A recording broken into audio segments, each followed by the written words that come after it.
সামনে তো ভাদ্র মাস, তাই তো তালের পিঠা খেতে হবে তাল দিয়ে। তাই রাতের বেলা ডিউটি করতেছি। আপনারা সাথে থাকুন, দেখতে থাকুন তালটা কিভাবে ছিলতে হয়, কি কি করি না করি আপনাদের সাথে সবকিছু শেয়ার করবো। সাথে থাকুন।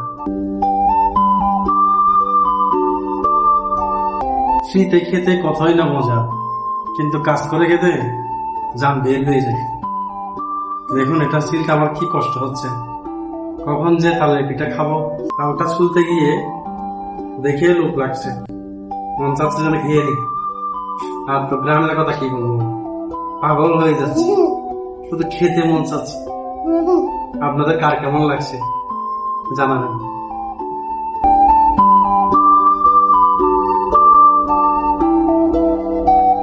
অবশেষে কষ্টের সাধনা ছিঁড়ে ফেললাম, এবার রস বের করার প্রস্তুতি।